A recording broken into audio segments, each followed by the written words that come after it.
스가랴 9장부터 11장 말씀입니다. 성령 하나님의 도우심을 구하는 기도를 함께합니다. 주여, 우리의 눈을 열어 주의 말씀에서 놀라운 것을 보게 하옵소서. 아멘. 여호와의 말씀이 하드락 땅에 내리며 다메섹에 머물리니 사람들과 이스라엘 모든 지파의 눈이 여호와를 우러러봄이니라. 그 접경한 하맛에도 임하겠고 두로와 시돈에도 임하리니 그들이 매우 지혜로움이니라. 두로는 자기를 위하여 요새를 건축하며 은을 티끌같이 금을 거리에 진흙같이 쌓았도다. 주께서 그를 정복하시며 그의 권세를 바다에 쳐넣으시리니 그가 불에 삼켜질지라. 아스글론이 보고 무서워하며 가사도 심히 아파할 것이며 에그로는 그 소망이 수치가 되므로 역시 그러하리라. 가사에는 임금이 끊어질 것이며 아스글론에는 주민이 없을 것이며 아스도세는 잡족이 거주하리라. 내가 블레셋 사람의 교만을 끊고 그의 입에서 그의 피를 그의 입 사이에서 그 가증한 것을 제거하리니 그들도 남아서 우리 하나님께로 돌아와서 유다의 한 지도자같이 되겠고 에그로는 여부수 사람같이 되리라. 내가 내 집을 둘러 진을 쳐서 적군을 막아 거기 왕래하지 못하게 할 것이라. 포악한 자가 다시는 그 지경으로 지나지 못하리니 이는 내가 눈으로 친히 봄이니라. 시온에 따라 크게 기뻐할지어다. 예루살렘에 따라 즐거이 부를지어다. 보라, 네 왕이 네게 임하시나니 그는 공의로우시며 구원을 베푸시며 겸손하여서 나귀를 타시나니 나귀의 작은 것 곧 나귀 새끼니라. 내가 에브라임의 병거와 예루살렘의 말을 끊겠고 전쟁하는 활도 끊으리니 그가 이방 사람에게 화평을 전할 것이요 그의 통치는 바다에서 바다까지 이르고 유브라데 강에서 땅끝까지 이르리라. 또 너로 말할진대 내 언약의 피로 말미암아 내가 내 갇힌 자들을 물 없는 구덩이에서 놓았나니 갇혀 있으나 소망을 품은 자들아 너희는 요새로 돌아올지니라. 내가 오늘 또 이르노라. 내가 네게 갑절이나 갚을 것이라. 내가 유다를 당긴 활로 삼고 에브라임을 끼운 화살로 삼았으니 시온아, 내가 네 자식들을 일으켜 헬라 자식들을 치게 하며 너를 용사의 칼과 같게 하리라. 여호와께서 그들 위에 나타나서 그들의 화살을 번개같이 쏘아내실 것이며 주 여호와께서 나팔을 불게 하시며 남방 회오리 바람을 타고 가실 것이라. 만군의 여호와께서 그들을 호위하시리니 그들이 원수를 삼키며 문맷돌을 밟을 것이며 그들이 피를 마시고 즐거이 부르기를 술 취한 것 같이 할 것인즉 피가 가득한 동이와도 같고 피 묻은 제단 모퉁이와도 같을 것이라. 이날에 그들의 하나님 여호와께서 그들을 자기 백성의 양떼같이 구원하시리니 그들이 왕관의 보석같이 여호와의 땅에 빛나리로다. 그들의 형통함과 그의 아름다움이 어찌 그리 큰지 곡식은 청년을 새 포도주는 처녀를 강건하게 하리라. 봄비가 올 때에 여호와 곧 구름을 일게 하시는 여호와께 비를 구하라. 무리에게 소낙비를 내려서 밭의 채소를 각 사람에게 주시리라. 드라빔들은 허탄한 것을 말하며 복술자는 진실하지 않은 것을 보고 거짓 꿈을 말한즉 그 위로가 헛됨으로 백성들이 양같이 유리하며 목자가 없으므로 곤고를 당하나니 내가 목자들에게 노를 바라며 내가 순념소들을 벌하리라. 만군의 여호와가 그 무리 곧 유다 족속을 돌보아 그들을 전쟁의 준마와 같게 하리니 모퉁이 뿔이 그에게서 말뚝이 그에게서 싸우는 활이 그에게서 권세 잡은 자가 다 일제히 그에게서 나와서 싸울 때에 용사같이 거리의 진흙 중에 원수들을 밟을 것이라. 여호와가 그들과 함께 한즉 그들이 싸워 말탄 자들을 부끄럽게 하리라. 내가 유다 족속을 견고하게 하며 요셉 족속을 구원할지라. 내가 그들을 긍휼히 여김으로 그들이 돌아오게 하리니 그들은 내가 내버린 일이 없었음 같이 되리라. 나는 그들의 하나님 여호와라. 내가 그들에게 들으리라. 에브라임이 용사 같아서 포도주를 마심같이 마음이 즐거울 것이요 그들의 자손은 보고 기뻐하며 여호와로 말미암아 마음에 즐거워하리라. 내가 그들을 향하여 휘파람을 불어 그들을 모을 것은 내가 그들을 구속하였음이라. 그들이 전에 번성하였던 것 같이 번성하리라. 내가 그들을 여러 백성들 가운데 흩으려니와 그들이 먼 곳에서 나를 기억하고 그들이 살아서 그들의 자녀들과 함께 돌아올지라. 내가 그들을 애굽 땅에서 돌아오게 하며 그들을 아수르에서부터 모으며 길르앗 땅과 레바논으로 그들을 이끌어 가리니 그들이 거할 곳이 부족하리라. 내가 그들이 고난의 바다를 지날 때에 바다 물결을 지리니 나일의 깊은 곳이 다 마르겠고 아수르의 교만이 낮아지겠고 애굽의 규가 없어지리라. 내가 그들로 나 여호와를 의지하여 견고하게 하리니 그들이 내 이름으로 행하리라. 나 여호와의 말이니라. 레바논아, 내 문을 열고 불이 내 백향목을 사르게 하라. 너 잣나무여 곡할지어다. 백향목이 넘어졌고 아름다운 나무들이 쓰러졌음이로다. 바산의 상수리 나무들아 곡할지어다. 무성한 숲이 엎드러졌도다. 목자들의 곡하는 소리가 나며 그들의 영화로운 것이 쓰러졌음이로다. 어린 사자의 부르짖는 소리가 나며 이는 요단의 자랑이 쓰러졌음이로다. 여호와 나의 하나님이 이르시되 너는 잡혀 죽을 양떼를 먹이라. 사들인 자들은 그들을 잡아도 죄가 없다 하고 판자들은 말하기를 내가 부유하게 되었은즉 여호와께 찬송하리라 하고 그들의 목자들은 그들을 불쌍히 여기지 아니하는도다. 여호와가 말하노라. 내가 다시는 이 땅 주민을 불쌍히 여기지 아니하고 그 사람들을 각각 그 이웃의 손과 임금의 손에 넘기리니 그들이 이 땅을 칠지라도 내가 그들의 손에서 건져내지 아니하리라 하시기로 내가 잡혀 죽을 양떼를 먹이니 참으로 가련한 양들이라. 내가 막대기 둘을 취하여 하나는 은총이라 하며 하나는 연합이라 하고 양떼를 먹일세. 한 달 동안에 내가 그 세 목자를 제거하였으니 이는 내 마음에 그들을 싫어하였고 그들의 마음에도 나를 미워하였음이라. 내가 이르기를 내가 너희를 먹이지 아니하리라. 죽는 자는 죽는 대로 망하는 자는 망하는 대로 나머지는 서로 살을 먹는 대로 두리라 하고 이에 은총이라 하는 막대기를 취하여 꺾었으니 이는 모든 백성들과 세운 언약을 폐하려 하였습니다. 당일에 곧 폐함에 내 말을 지키던 가련한 양들은 이것이 여호와의 말씀이었던 줄 안지라. 내가 그들에게 이르되 너희가 좋게 여기거든 내 품삯을 내게 주고 그렇지 아니하거든 그만두라. 그들이 곧 은 30개를 달아서 내 품삯을 삼은지라. 여호와께서 내게 이르시되 그들이 나를 헤아린 바 그 싹을 토기장이에게 던지라 하시기로 내가 곧 그 은 30개를 여호와의 전에서 토기장이에게 던지고 내가 또 연합이라 하는 둘째 막대기를 꺾었으니 이는 유다와 이스라엘 형제의 의리를 끊으려 함이었느니라. 여호와께서 내게 이르시되 너는 또 어리석은 목자의 기구들을 빼앗을지니라. 보라, 내가 한 목자를 이 땅에 일으키리니 그가 없어진 자를 마음에 두지 아니하며 흩어진 자를 찾지 아니하며 상한 자를 고치지 아니하며 강건한 자를 먹이지 아니하고 오히려 살진 자의 고기를 먹으며 또 그 굽을 찢으리라. 화 있을진저 양떼를 버린 목된 목자여, 칼이 그의 팔과 오른쪽 눈에 내리리니 그의 팔이 아주 마르고 그의 오른쪽 눈이 아주 멀어버릴 것이니라 하시니라. 아멘. 다 함께 공동기도문 전염병으로 고통당하는 백성의 기도를 함께 합니다. 오늘 받으신 주보 주일 찬양 예배 부분이나 아니면 가정 예배 순서지 뒤편에 보시면 나와 있고 또 앞에 화면을 보면 나와 있습니다. 함께 읽으시면서 간절한 마음으로 하나님께 기도를 올립니다. 시작.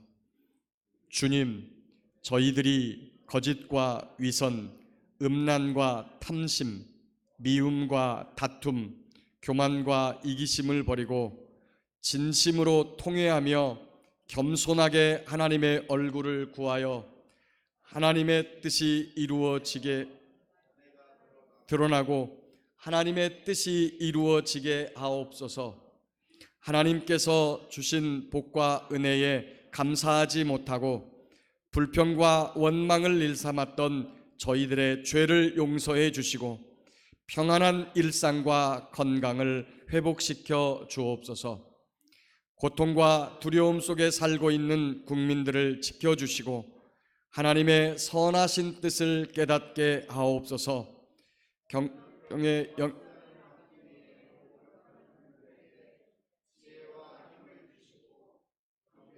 어려움으로 고통을 당하고 있는 취약계층의 국민들을 지켜 주옵소서.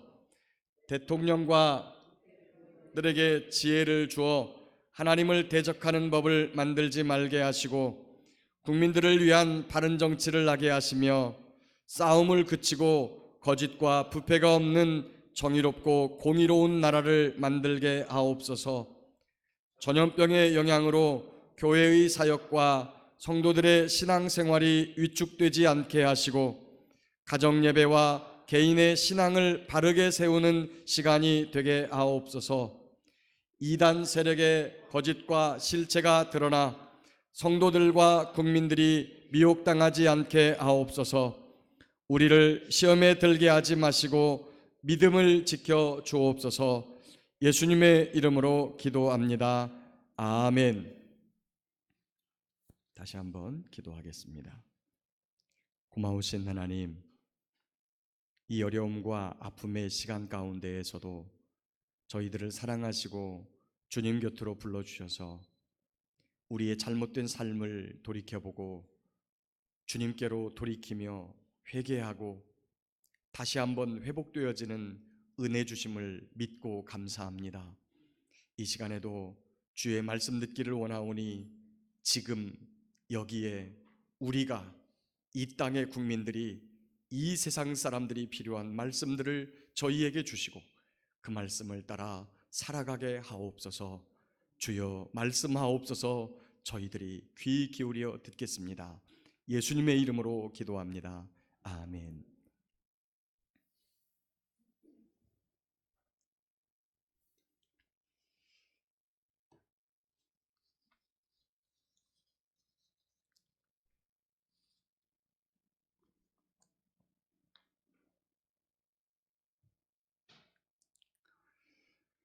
오늘 본문 말씀이 주어진 상황은 수르바벨이 성전을 재건하기 시작한 지 약 한 2년쯤 흐른 다음에 이 말씀이 주어졌어요. 아직 성전이 지어지기 전에. 당시 패권을 쥐고 있던 나라는 페르시아라고 하는 나라입니다. 성경에는 바사라고 기록되어 있지요. 성경을 보면 당시 페르시아 사람들은 유대인들에게 상당히 우호적이었다는 것을 알 수 있습니다. 그 상황이 겉으로 보면 고위 공직자들 중에 유대인들이 꽤 많았어요. 그 중에 특별하신 한 분이 다니엘, 그리고 이제 지금 우리가 이 동시대 인물로 조금 있으면 살펴볼 에스라, 느헤미야, 그 다음에 에스더가 왕후였었고 모르드게는 당시에 페르시아의 매우 높은 관직을 가졌던 사람으로 이렇게 보입니다. 겉으로 볼 때는 그들의 활약으로 말미암아 이 페르시아 사람들이 유대인들에게 우호적이었다는 것을 알 수 있습니다. 그런데 그 모든 것의 이면에는 그리고 성경에서는 무엇라고 기록하고 있느냐? 하나님께서 이스라엘 백성들에게 은혜와 긍휼을 베풀었기 때문이다 라고 말씀하고 있습니다. 지금 대한민국 교회 겉으로 보면 정치하시는 분들, 일부의 정치하시는 분들이 교회를 이용하고 그리고 분위기를 험악하게 만들고 교회를 혐오의 대상으로 만들어 놓는 상황이지만 실제적으로 보면 지금의 이 상황은 하나님의 긍휼과 은혜가 지금 우리에게 나타나고 있지 않은, 오히려 하나님의 진노와 어려움 속으로 빠져들고 가고 있는 상황은 아닌지 생각해 볼 것입니다. 주전 539년 페르시아 초대 왕이었던 고레스에 의해서 반포된 칙령 때문에 이스라엘 백성들이, 유대인들이 이스라엘 예루살렘으로 돌아올 수 있었습니다. 그런데 이때 이스라엘 사람들만 돌아왔던 것이 아니라 아수르와 바벨론의 포로가 되어가지고 세계 만방에 흩어져 살던 그런 많은 사람들을 이 고레스 왕이 해방시켜서 전부 다 돌아갔다는 거예요. 그래서 바벨론 시대 때 망했던 두로, 시돈, 모압, 암몬, 시리아, 그런 사람들도 전부 다 자기의 고국으로 함께 돌아갔다는 것이죠. 9장 1절부터 7절까지 언급되어 있는 이스라엘 주변에 많은 이방 민족들이 있습니다. 바로 그 돌아와 가지고 다시 나라를 재건했던 사람들에 대한 이야기가 바로 9장 1절부터 오늘 7절까지 언급된 그 사람들입니다. 그런데 그들의 운명이 약간 판이하게 갈리는 것 같아요. 하드락, 메색, 하맛, 두로, 시돈, 그 중에 살아가는 일부의 사람들은 세상을 심판하시고 하나님께서 말씀하신 대로 세상이 되어져 가는 것을 보고 하나님을 우러러본 지혜 있는 사람들이라는 거죠. 그들이 세상 사람들과 함께 섞여 살지만 장차 하나님을 알지 못했던 그런 이방 민족들이 유다의 지도자들처럼 또 왕같은 제사장처럼 하나님의 백성들이 될 것이라고 오늘 본문이 말하고 있습니다. 그런데 하나님을 소망 삼지 않고 자기를 위해서 요새를 건축하고 또 은을 티끌같이 금을 거리에 진흙같이 모았던 사람들의 운명은 달랐습니다. 여러분, 세상 사람들은 뭘 제일 좋아합니까? 돈 제일 좋아합니다. 여러분은 뭘 제일 좋아하세요?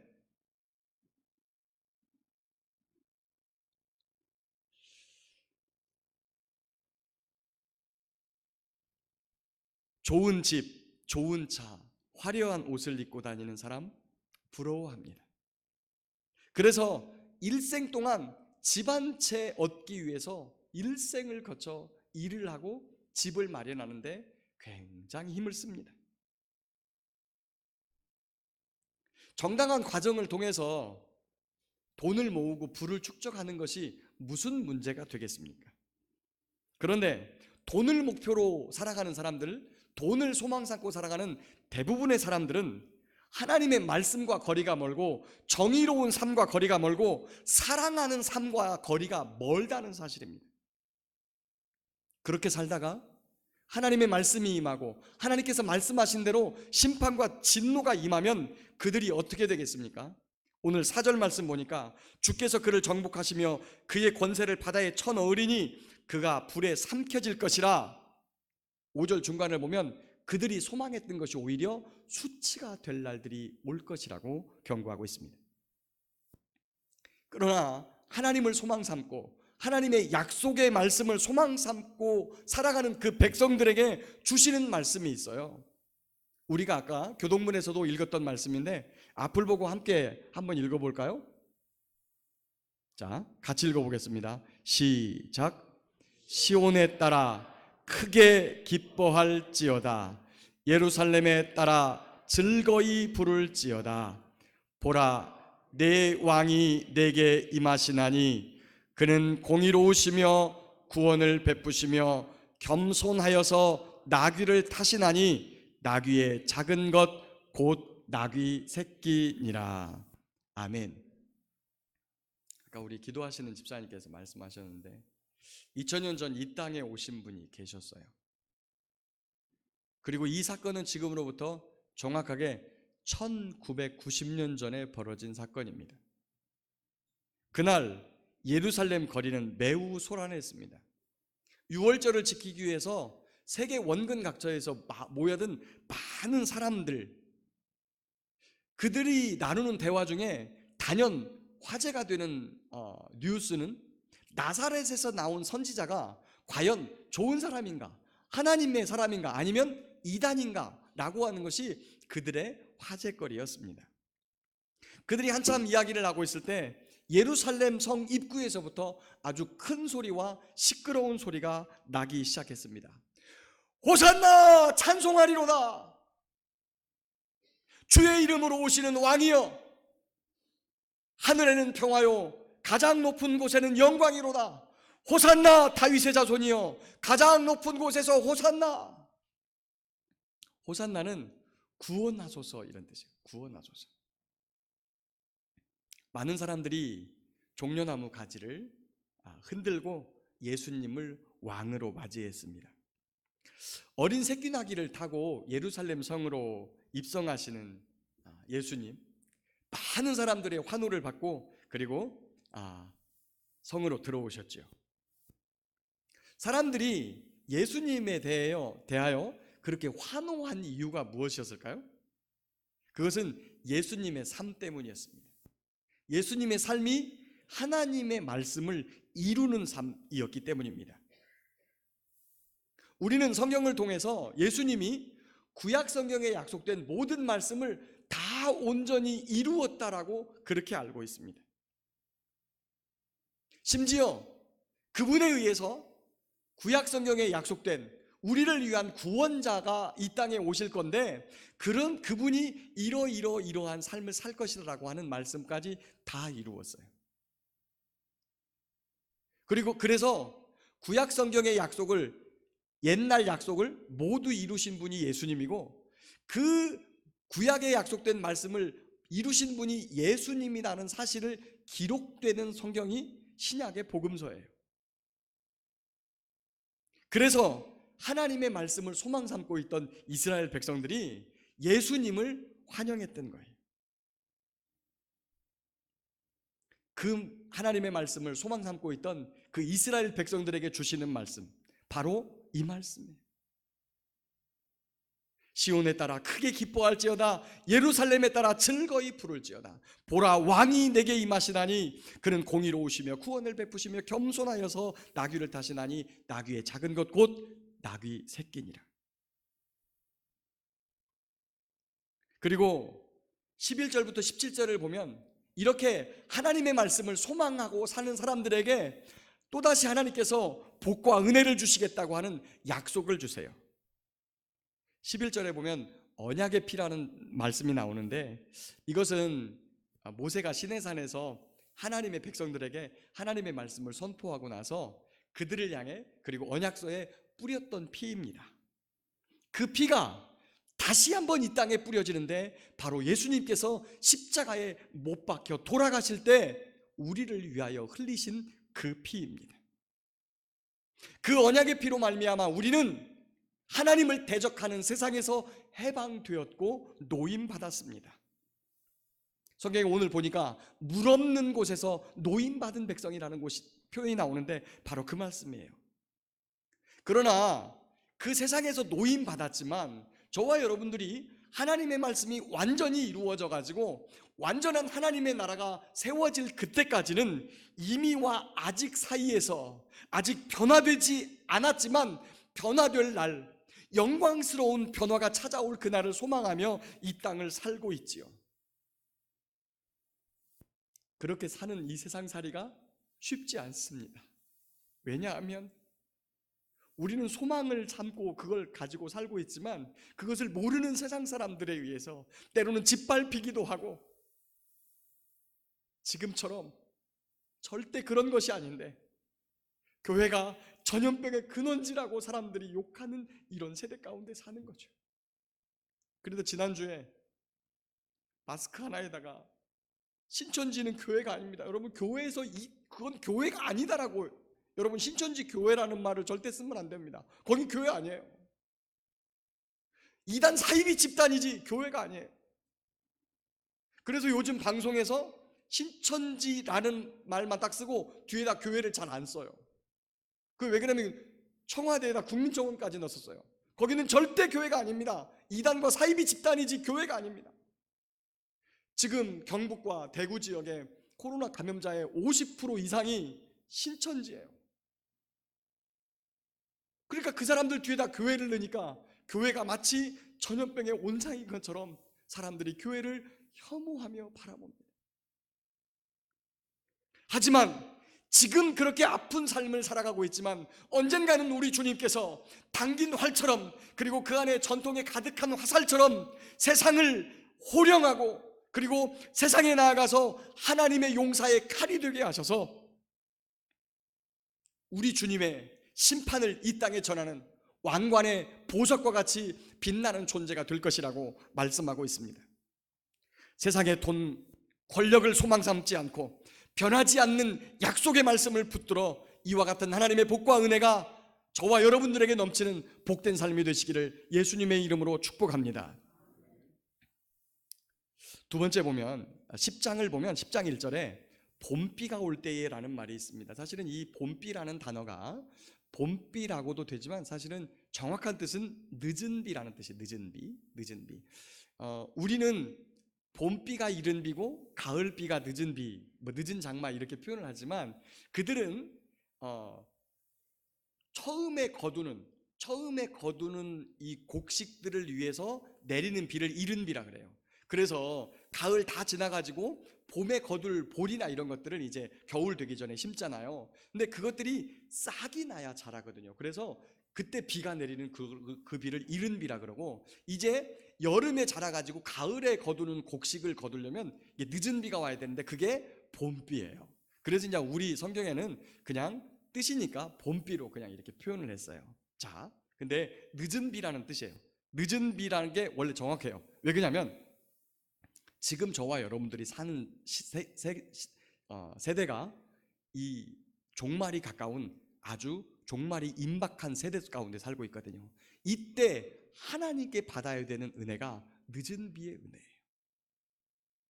그래서 봄비라는 표현보다는 늦은 비라고 하는 표현이 더 정확한 표현인 것 같아요. 그럼 어쨌거나 우리의 이해를 돕기 위해서 봄비가 올 때에라고 하는 표현을 썼는데, 지금처럼 파종할 시기입니다.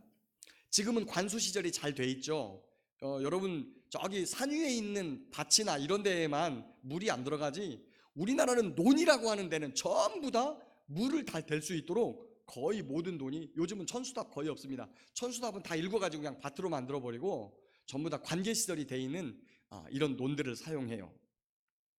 그 관계시설이 없을지라도 밭에 가뭄이 들면, 지금 봄가뭄이 조금씩 시작되니까 또 이제 스프링클러로 물을 뿌리시는 분들이 있더라고요.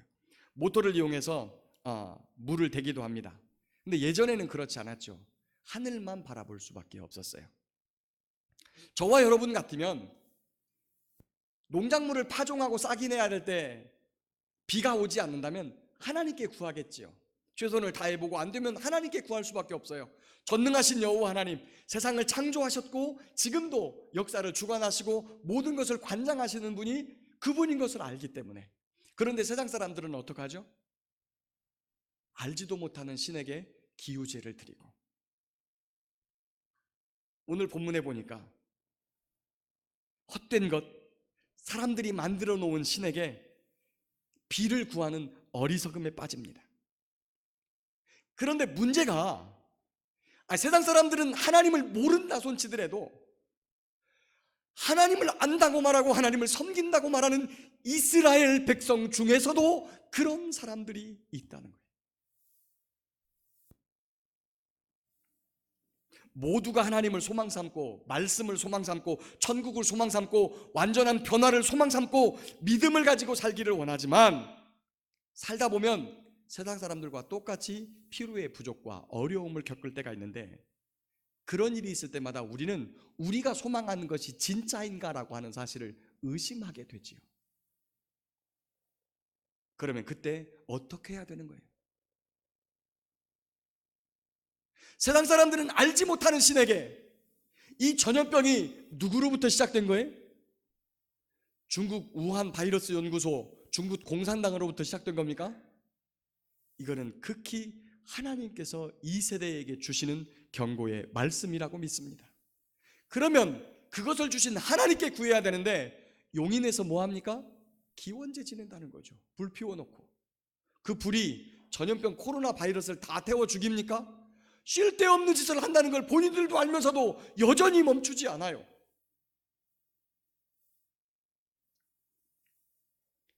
이럴 때 우리는 어떻게 해야 될까요? 10장 1절에 끝에 보니까 우리에게 구하라 말씀하십니다. 구하라. 시편에서는 내 입을 넓게 열라, 마태복음에서는 찾으라, 두드리라.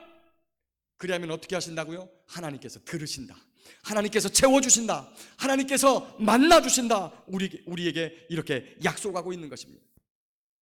오히려 우리의 필요의 부족과 어려움과 고난의 환경을 통해서 우리는 하나님을 더 가까이 만날 수 있고 그분의 은혜를 체험할 수 있고 그분이 나와 함께 계심을 더욱더 견고하게 믿을 수 있다는 것이지요.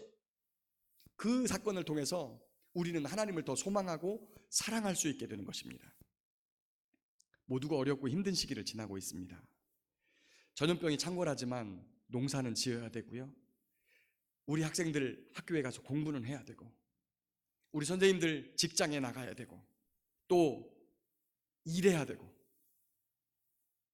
세상 사람들은 기원제를 지내며 존재하지 또 않는 신에게 제사를 지내지만 저와 여러분은 살아계신 하나님께 구하여 은혜와 그리고 긍휼과 자비를 얻는, 그리고 그 사건을 통해서 하나님을 더욱더 사랑하는 귀하고 복된 시간이 되시기를 예수님의 이름으로 축복합니다. 세 번째입니다. 11장 1절 보면 레바논아 네 문을 열고 불이 네 백향목을 사르게 하라 라는 말씀이 있습니다.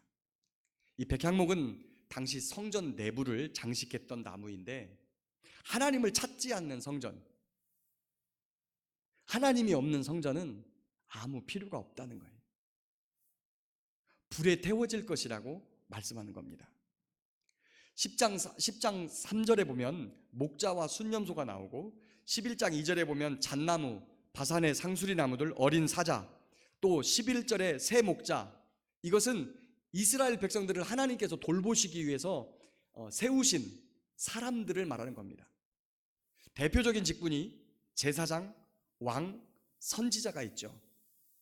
또 신약 성경에 나오면 서기관, 장로, 바리새인들, 이런 사람들이 그 안에 속합니다. 그런데 그들이 하나님의 백성을 돌보지 않습니다. 오히려 어떤 모습으로 살고 있느냐? 11장 16절에 보니까 없어진 자를 마음에 두지 아니하고 흩어진 자를 찾지 아니하며 상한 자를 고치지 아니하며 강건한 자를 먹이지 아니하고 오히려 살찐 자의 고기를 먹으며 달릴 때 사용하는 굽을 찢는 자들, 강하게 못 달리게 굽을 찢어버리는 이런 악한 짓을 하고 있다는 거예요. 그러면 그들이 살아계신 하나님을 부인할까요? 지금 이 시대에 나는 예수님 안 믿어, 나를 믿어라, 이렇게 말합니까? 그렇게 말하지 않아요. 자기 자신도 철저히 하나님 믿고 예수님 믿고 성경의 말씀을 믿는다고 말해요. 야, 나는 싹군 목자니까 내 말 들어 하는 사람 봤습니까? 다 자신은 신실하다고 말을 해요. 그들의 모습은 어떻습니까? 오히려 어린 양처럼 예수님을 닮은 어린 양과 같은 모습을 하고 있고, 때로는 사람들이 칭찬하는 모습, 얼굴이 잘생기고 키가 크고 그다음에 든든한 가정과 배경이 있는 그런 사람일 때가 많이 있어요. 때로는 그들을 통해서 병자가 낫기도 하고요, 심지어 하늘에서 불이 떨어질 것이라고 경고하고 있습니다. 그런데 주님께서는 우리에게 어떻게 말씀하고 있느냐? 그들의 말과 외모, 그리고 나타나는 현상을 보지 말고 그들의 삶을 보고 삶을 통해서 나타나는 열매, 성령의 열매를 보라, 이렇게 말씀하고 있습니다. 예수님 당시에 이스라엘의 서기관과 장로들, 바리새인들은 하나님의 백성들에게 소망의 말씀을 가르치고 있던 사람들이었습니다. 당시 사두개파 제사장들은 죄인을 데리고 가서 하나님과 화목하게 만드는 사람들이었어요. 왕은 하나님의 말씀을 기준 삼아서 무엇이 옳고 무엇이 그른가를 바르게 가르치고 법을 세우고 그것을 집행하는 사람들이었습니다. 그런데 그렇게 하나님의 소망의 말씀을 가르쳐야 되는 그들이 하나님의 말씀을 무시하고 불쌍한 백성들을 잡아먹고 오히려 힘 있는 자들과 하나가 되어서 착취하는 모습으로 세상을 살고 있었다는 거예요.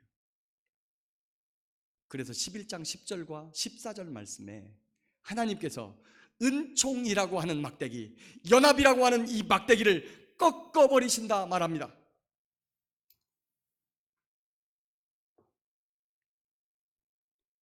성경을 보시고 11장 12절에서 13절 말씀을 한번 읽어보겠습니다.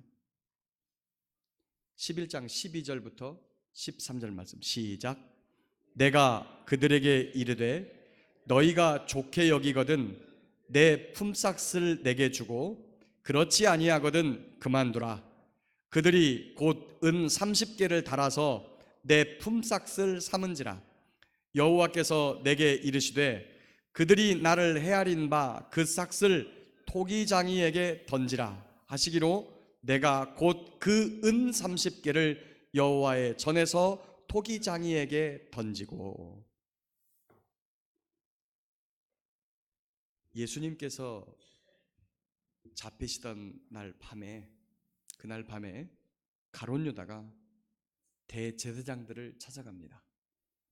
백성의 목자들이었던 대제사장들을 찾아가서 내가 예수를 넘겨줄 테니까 얼마 줄래? 라고 말하자 은 30을 줍니다. 그 일로 인해서 가룟 유다가 예수님께 병사들을 데리고 가가지고 예수님을 팔아 넘깁니다. 겟세마네 동산에서 기도하시던 예수님이 그들에게 붙잡혀가지고 재판에 넘겨지죠. 재판에 넘겨져서 예수님이 사형 판결을 받으시고 십자가에서 죽으시는 것을 본 이 가룟 유다가 마음에 가책을 느끼고 목매달아 죽어버려요.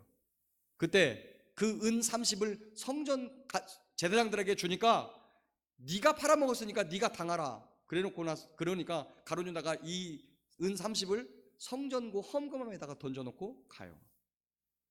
제사장들이 이 30은 핏값이니까 성전구에다 둠이 마땅치 않다 해서 토기장이의 밭을 사서 나그네의 묘지를 삼았다고 하는 것이 복음서에 기록되어 있습니다.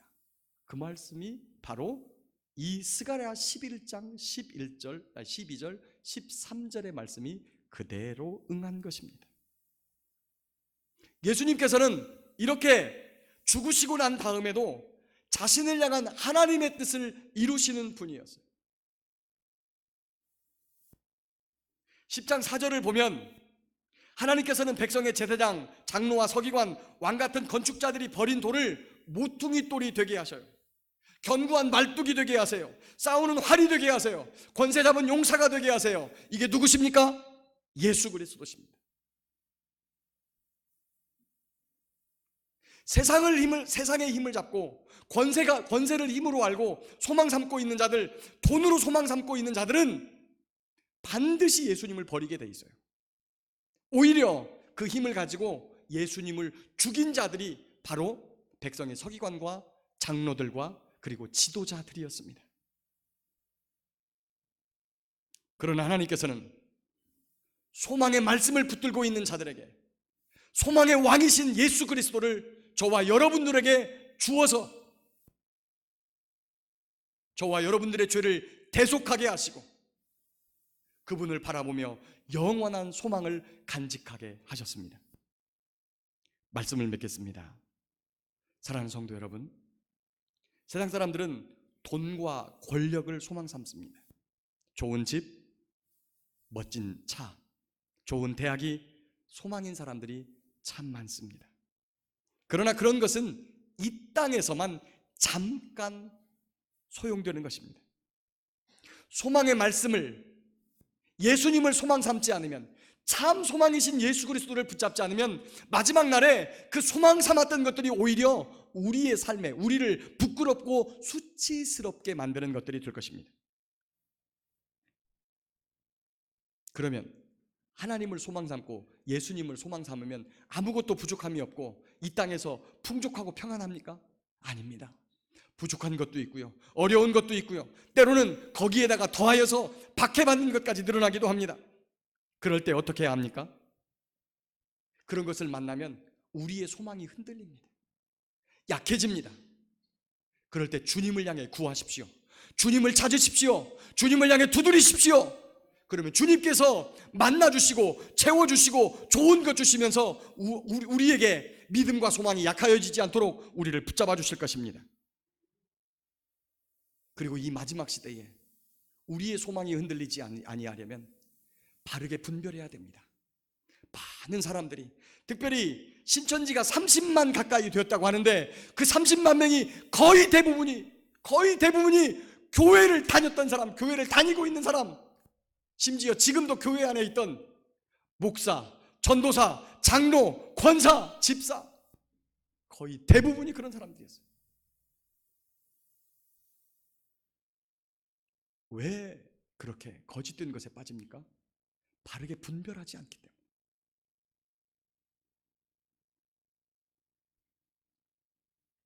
우리의 참 소망은 예수 그리스도십니다. 그는 가뭄 땅에 나온 뿌리 같아서 아주 볼품이 없어요. 비틀어지고 새카맣게 얼굴은 타 있고 30밖에 안 된 예수님께 50이 못 되었다라고 말할 정도로 예수님은 아주 볼품이 없었어요. 세상 사람들은 그가 아무것도 아니라고 말하지만 하나님은 우리에게 참 소망으로 주신 줄 믿습니다. 그분이 우리의 구원이시고 힘이시고 능력이 되시는 것을 믿습니다. 마지막 시대에 바르게 분별하여 예수 그리스도에 대한 참 소망을 놓치지 않는 저와 여러분들 되시기를 예수님의 이름으로 축복합니다.